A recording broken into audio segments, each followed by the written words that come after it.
So, generic application for Canada or 0008, a mandatory form required to be filled out for your spousal sponsorship application. So, let's cover where to find it, who fills this out, a general overview of the form and its various sections, who should you add as a dependent and who you definitely should not, and some minor issues such as this profile page that now feeds information into this form, the mailing versus residential address debate, and finally what to put in this National ID expiry date.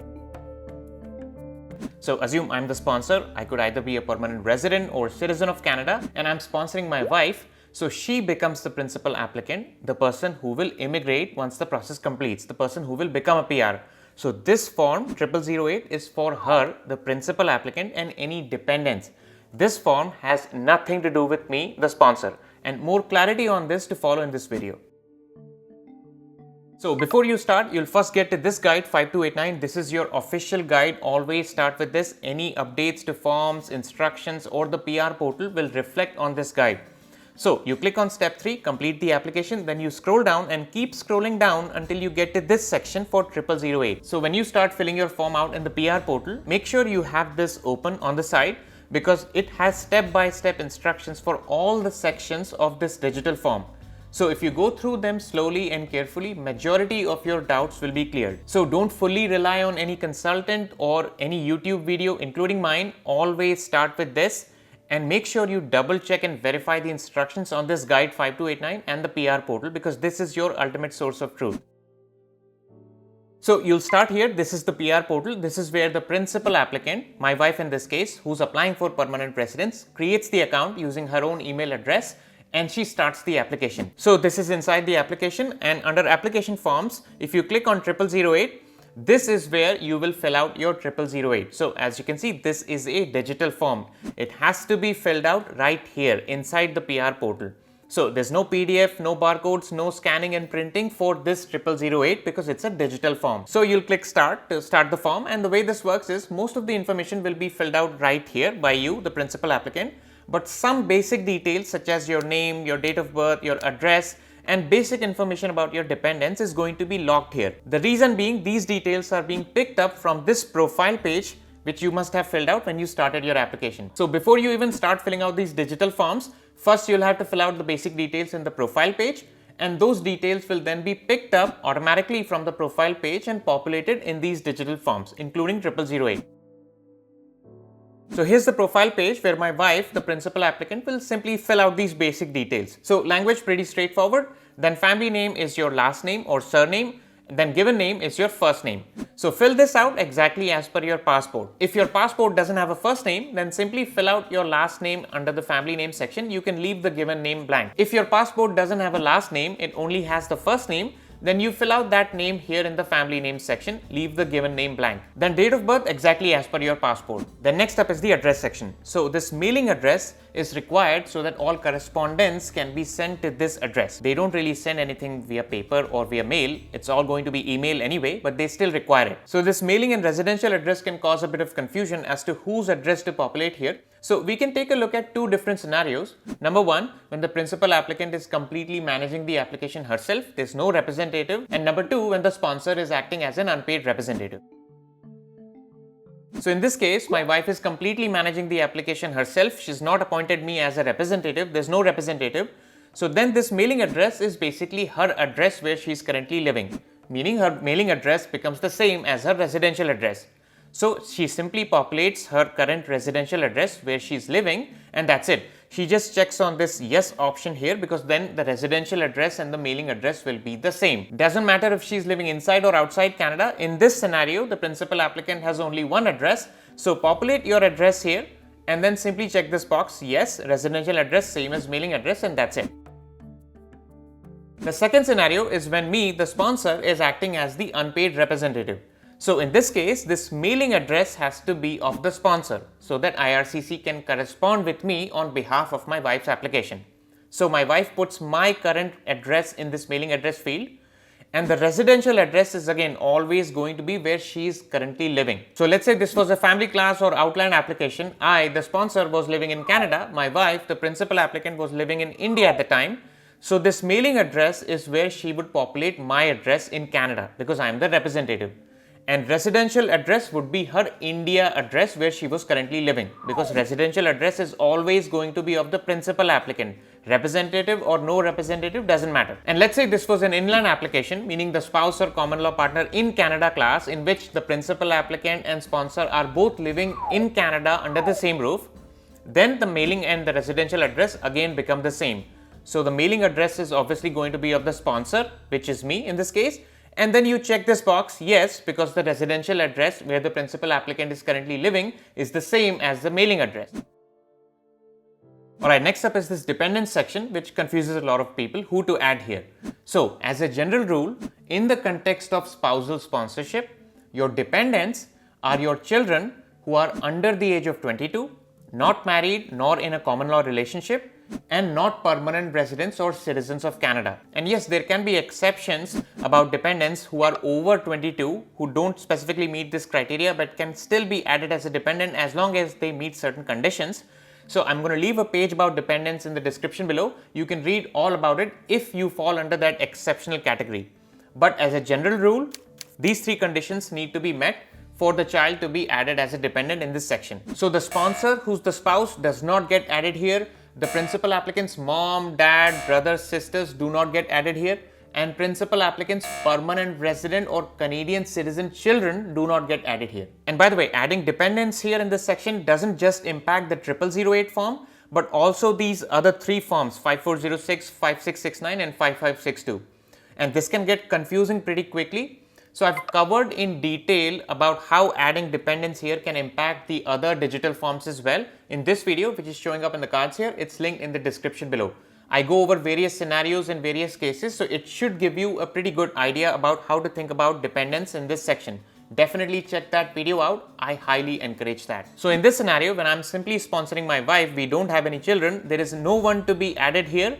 My wife simply clicks on save and continue and proceeds with the application. She does not touch this dependent section. So you'll click on start next to this 0008 and that will start the form. So now let's quickly go through these sections. Number one is application details. So it's just asking for language of correspondence and whether or not you need an interpreter. Fairly straightforward.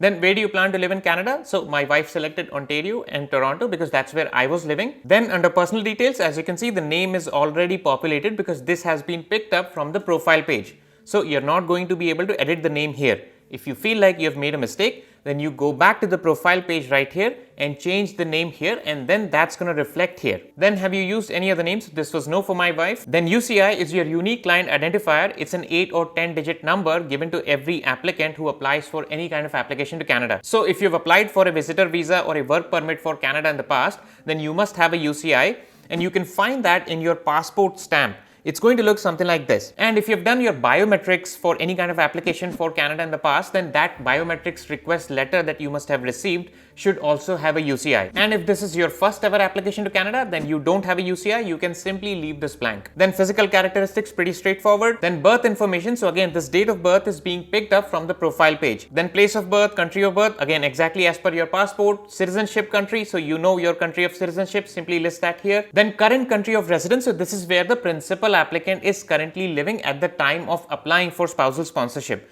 So let's say this was an outline application. The principal applicant was living outside of Canada. Let's say the principal applicant, my wife, was living in India at the time. So she is simply going to select India and her status in India. So her status in India is a citizen. And if this was an inland application, meaning you applied under the spouse or common law partner in Canada class, which means that your current country of residence must be Canada because you're applying from inside Canada. Then you'll have to select your status in Canada, so you obviously cannot be a permanent resident or citizen because you're applying for permanent residence. So let's say you're on a visitor visa, so you'll select visitor status here, and the from date is when your visa was issued and the to date is when your visa is expiring. So again, to find these from and to dates, you can go back to your passport stamp which you must have received when you got your visa and look for issue and expiry dates for that visitor or work permit or whatever visa you receive for Canada. And you can simply put those dates here. Then in this case, you will also have to provide the date and place of your last entry. So again, look at your passport stamps. If they stamped your passport at the port of entry, the date must have been mentioned there. But they often don't stamp the passports when you enter Canada, and which is also fine. And you don't have to be exact, even a day or two around the date that you actually flew in should still work. But this date should be pretty easy to find. Just dig through your emails, check your boarding passes or flight tickets, to find the exact date when you flew in. And place is the city where you entered Canada. So let's say you entered Canada in Toronto, simply mention Toronto here. Then previous countries of residence. So here they're asking that during the past 5 years, meaning the past 5 years from the time that you're applying for permanent residence, has the principal applicant lived in any other country than their country of residence or their country of citizenship for more than 6 months. So let's say my wife is in Canada when she's applying for permanent residence. So Canada becomes her current country of residence. So she does not include that. And my wife is a citizen of India. So she also does not include that. So any other country than Canada or India has to be included if she has traveled in that country in the past 5 years for more than 6 months. And this 6-month stay is counted in total, not just in a row. Says so itself on the guide 5289. These are the instructions for 0008. As you can see, it says this means you have lived in the country for 6 months total, not just in a row. So let's say in the past 5 years, my wife has visited US for 3 weeks. She does not need to include that because it's obviously less than 6 months.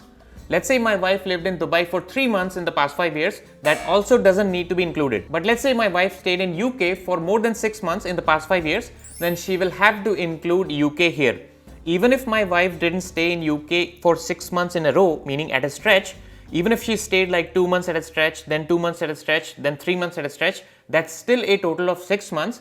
So she will have to include that here if that stay was in the past 5 years. Then under current marital status, you select the option that applies to you, married applied to my wife, and then she'll put down the exact date on which she was legally married. And make sure this date matches the date that is on your valid legal marriage certificate, because you will be uploading your marriage certificate also as part of this application. Then here my wife simply provides my name, her spouse's name exactly as per my passport. Have you previously been married or in a common law relationship? So this was no for her. If this is yes for you, then you provide these details here. The next up is contact information. So as you can see, current mailing address is already populated here because this is being picked up from the profile page. If you have to make changes, then you go back to the profile page and edit your address there. Then telephone number, it's your choice. If you want, you can provide. Otherwise, you can even ignore this section. This is not mandatory. Then do you want us to contact you using the email address used for this account? Absolutely yes. Then here are all your passport details. So this is pretty straightforward. Just look in your passport front and back page and you'll find all these details there. The next step is national ID. So if you don't have a national ID or you're not even sure what your national ID is, then you can simply click no here and move on. Populating this field is not going to make or break the case, so don't worry about it. But let's say you have a national ID, then you can check yes and then provide the details of that national ID. So here's the number, here's the country of issue date and expiry date. Now, a lot of applicants will face this issue that their national IDs will not have expiry dates, and then they struggle what to put in this expiry date field because this is mandatory. So here's a help page specifically about the national ID section where IRCC recommend that for expiry date you can simply put 300101 if you don't know what your expiry date is or if your national ID does not expire, and that should be fine. So you can simply put that date here and you are good to go. The next up is education. So here they are asking about the highest level of education you've had.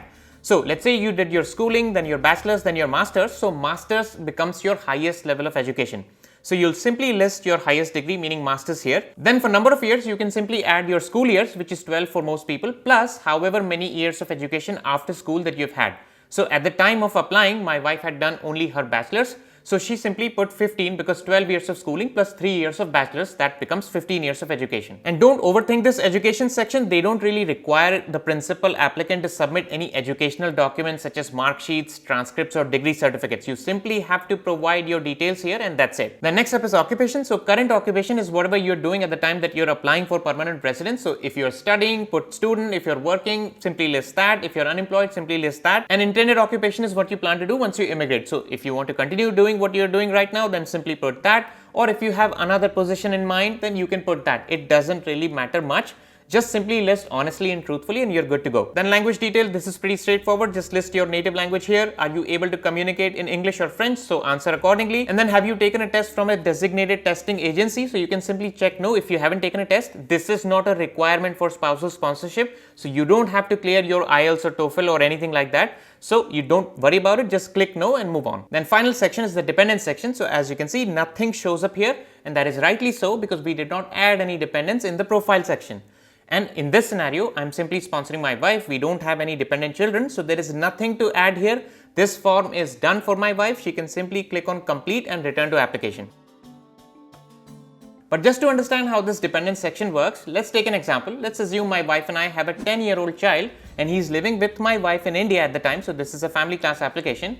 He's obviously not a permanent resident or Canadian citizen, and he's not married or in a common law. So that makes him a true dependent because he's under 22, not married, nor in a common law, and not a permanent resident or Canadian citizen. So my wife will have to add that child in the profile section under the dependent tab. So again, go back to the profile tab, and here under the dependent section, my wife is going to click on add dependent.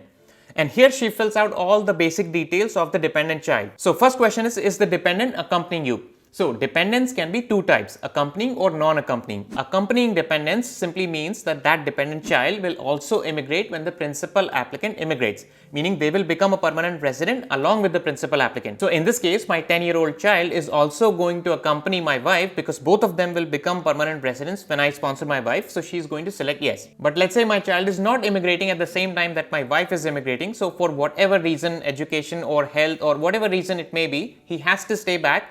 Only my wife is immigrating at this point. That child in that case becomes a non-accompanying dependent. They are not going to become a PR when my wife becomes a PR, but because they qualify as a dependent, they will still have to be added here as a dependent. In this case, they become a non-accompanying dependent. The reason they have to be added here now is so that they can be processed later for sponsorship when my wife or I decide to sponsor that child down the line. So accompanying or non-accompanying, both dependent children have to be added here if they qualify as dependents. Then relationship to the principal applicant, meaning my child's relationship to my wife, so it's child, then his name and his date of birth exactly as per his passport. And then she clicks on save details, and this dependent will then get added in the application. Now again, coming back to this 0008 form, under the dependent section, you will notice that this child that we just added in the profile section has appeared here. So basically now what the portal is asking my wife is to fill out another 0008, another generic application for Canada for my child. So she's already filled out one 0008 for herself. Now she has to fill out another 0008 for her child. So basically providing information for all these sections in the 0008 for the child, so that my child can also be added to my wife's application and processed for permanent residence along with my wife, so that my child and my wife both get the PR at the same time, and then they can come to Canada, stay with me, and the three of us can then realize what a horrible mistake we have done coming to Canada. And again, just a quick reminder, if you have dependents in your application, they will impact other digital forms as well, not just 0008. To understand how that works, that video is here. I'll see you there.